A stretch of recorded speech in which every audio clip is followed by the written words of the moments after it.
Well, I'm thrilled to be joined again by Barbara Murphy, who's providing us ongoing updates about the situation in the greater New York area. Barbara, thanks for joining us. Thanks for giving me the opportunity to talk to you again.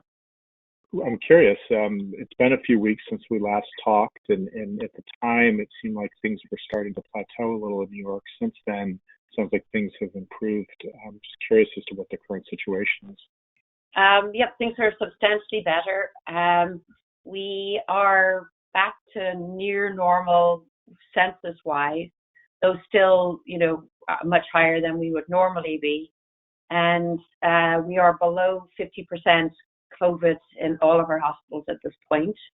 The field tent is gone. And now we're looking at our new normal in healthcare. I think the one thing that really strikes me is that everybody's regarding this disease as an acute disease, and we're beginning to realize that there are probably going to be long-term effects of this disease on people. Certainly, a lot of the patients are not just bouncing back and recovering quickly. So we just announced that we are opening our Centre of Excellence for post-COVID care to take care of this multi-organ disease. So it looks like people are continuing to have issues with regards to pulmonary, kidney disease, heart disease. Some of the patients have had strokes and other thromboembolic phenomena. So we are covering that as well. And also the psychological effects of not only having had a significant illness, but having been in the ICU for a long time. So we've got a group of multiple specialties together in one place to help coordinate the care of patients that had COVID, whether they were admitted or had significant disease and at home. So just so I'm clear, it sounds like you're combining or you're adding to the center the mental health effects on the patients. Do I have that correct? Yeah, we're also including rehab and I think I mentioned neurology as well.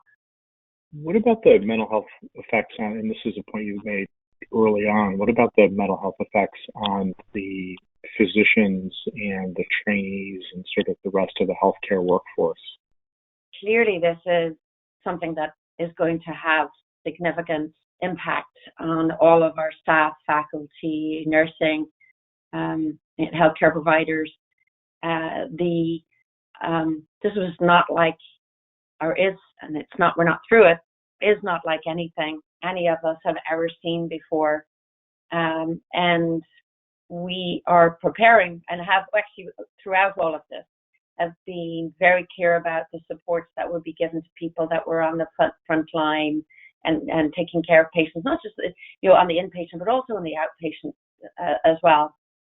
A lot of mental health support for healthcare providers, and now the dean, whose area of expertise is resilience and PTSD, has set up a institute for PTSD to help provide support for our staff, nursing and physicians, all of the employees within Mount Sinai. It's not only the effect of working on the floors and in the outpatient practices. I think this also brought with it a lot of stress around taking care of one's family, looking after yourself, being afraid of getting a COVID yourself, all of these things. So it's been an incredibly stressful time for people in healthcare, and it's our responsibility to make sure that we provide the supports for them now that we are moving our way through it. How do you see sort of the formal part of medical education, so medical school, residency, and then fellowship training, at least for nephrology? How do you see it changing as a result of this pandemic?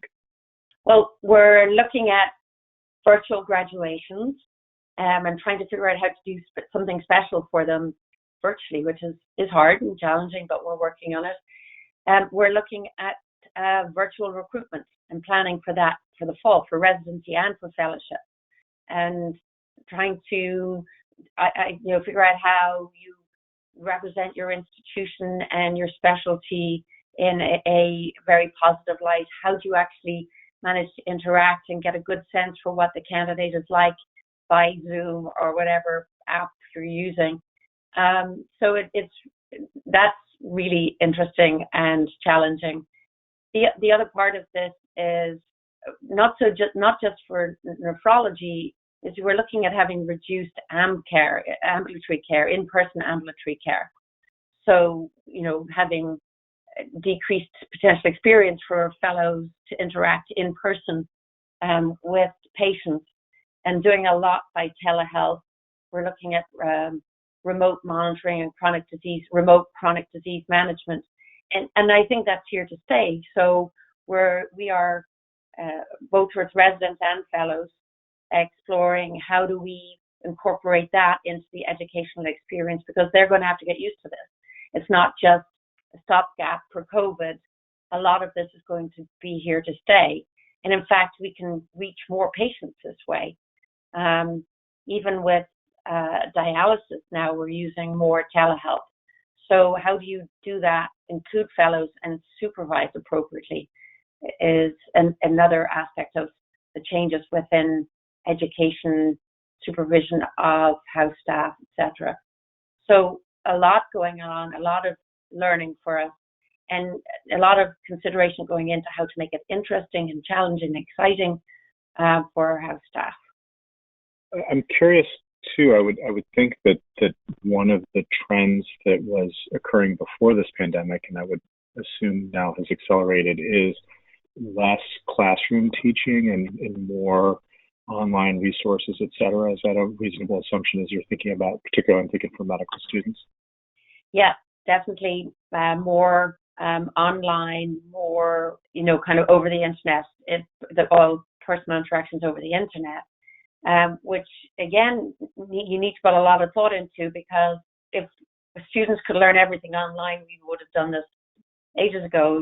There's the individual additional attention that's needed, and the ability to ask questions, all of those sorts of things that are important. So I think the students were sort of used to that already. I mean, they had already declared that they didn't love coming to lectures and liked being able to get access to education on their timeline.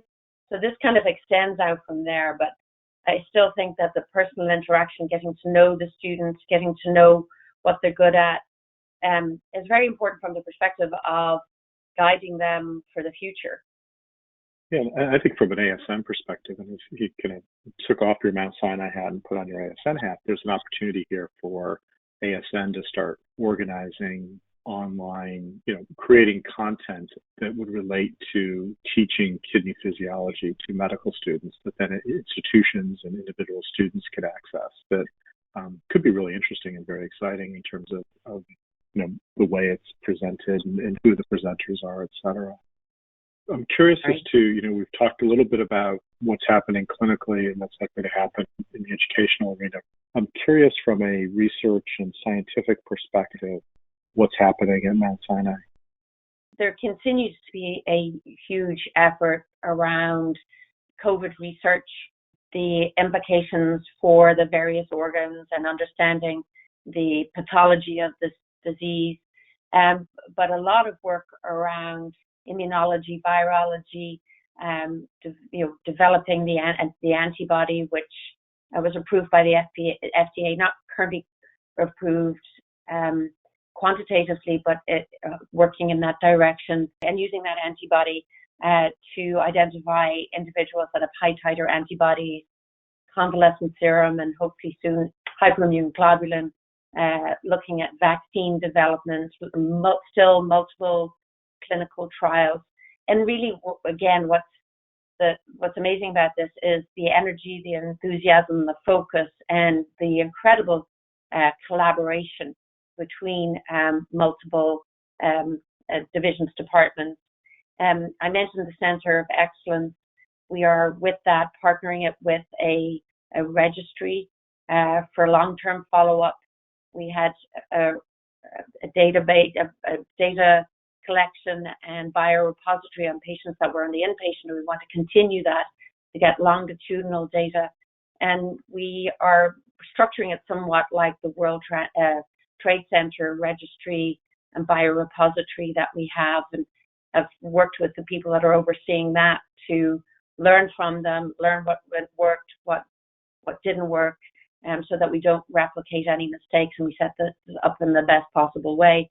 But I think it's an incredibly important initiative to understand the long-term implications of COVID.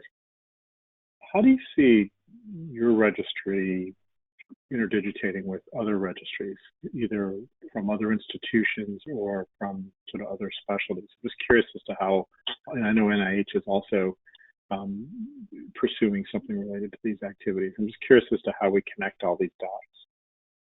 I think it'll be very important because obviously there's different geographic, socioeconomic variations in the disease itself and how it infected different populations, how different populations responded, or different geographic regions, how different healthcare systems, etc., responded, how different states have responded. And I think having this data will be from different areas and different centers will be incredibly informative. Obviously, the more people that are collecting this data, the more data we have, the more we can learn. And we identify different patterns and behaviors within the disease. So I think this is fantastic. This shouldn't be competitive. This should be collaborative also, because clearly we're all in this together. And the more we can learn, the faster we can learn, then hopefully the quicker we manage to get a grip on this. As a final question, I'm curious, now that you've had time, things have calmed and you have some time to reflect, as you think about the last couple of months and you could give advice to any of your colleagues who have yet to really experience any sort of surge, either now or perhaps in the fall, what's the one thing you want to make sure that they hear from you? Don't underestimate this disease. Really plan. I think it's plan for, and if it doesn't happen, that's okay. But make sure you have a plan in place, that you have your faculty and your staff aligned and ready to go, and that you're prepared. I think is the biggest message I could give. I have to tell you, it was nerve-wracking at the peak in New York, and we got through it. I mean, waiting for it to go up further was really nerve-wracking. Reaching the peak and seeing us having got through it and come down was a huge relief. And we got through it because we planned and anticipated. You can never be truly certain how bad things are going to get, but if you're not prepared, it's going to be even worse. So I think that's the biggest takeaway that I can give. So in hindsight, what was the biggest mistake you made? Either you personally or the institution or the city? I think the biggest mistake in the response was the lack of testing. And because there's a lack of testing, we weren't able to control. And so it wound up being worse than it should have been. So I think a huge effort needs to be put into making sure that we are prepared for any further bumps, peaks, or increases in the number of COVID that we can isolate and contain. Otherwise, we'll go through this again. Well, Barbara, thank you for taking the time to talk a third time. I've learned a lot.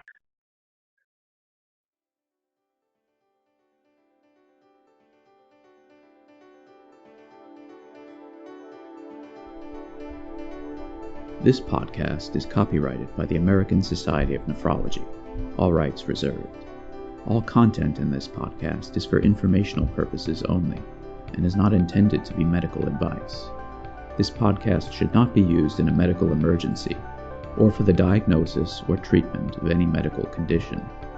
Please consult your doctor or other qualified healthcare provider if you have any questions about any medical condition or before taking any drug, changing your diet, or commencing or discontinuing any course of treatment.